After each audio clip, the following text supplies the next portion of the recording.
area were damaged by the explosion.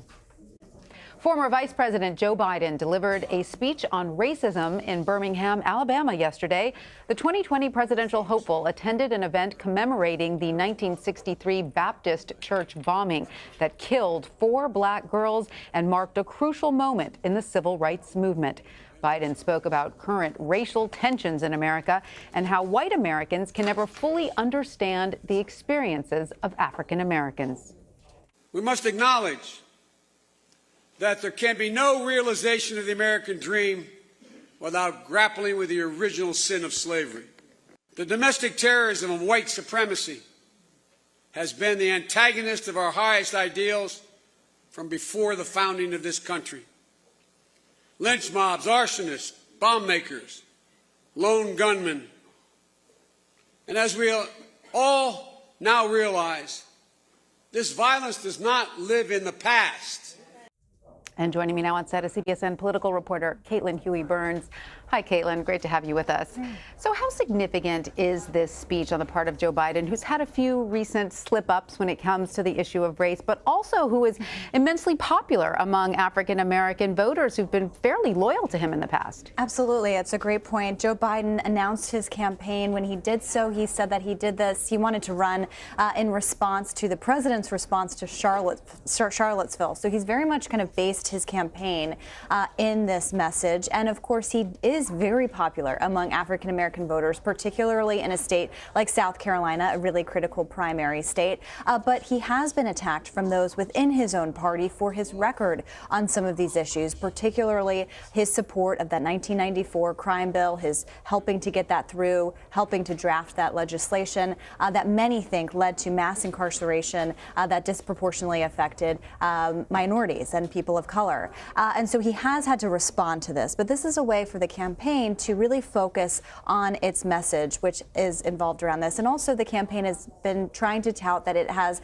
one of the most diverse coalitions in terms of supporters among the whole entire field. So this is something that they believe is a key point for them. Absolutely. All right. So moving on to climate change, which is an important issue in the Democratic field. It's interesting to hear that several 2020 candidates will not be attending the climate forum in Washington, D.C. this week. Do you think that that will be significant for them? Well, climate change is a huge issue in the Democratic primary. We've seen that reflected in our polling. The majority of voters think that this is a big issue and something that needs to be addressed soon, immediately.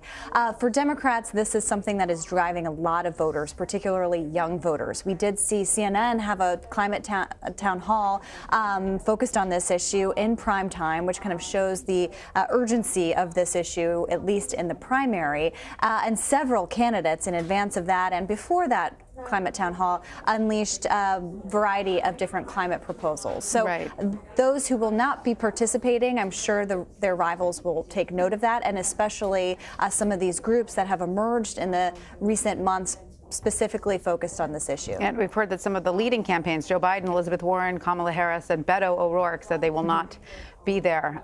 Interesting.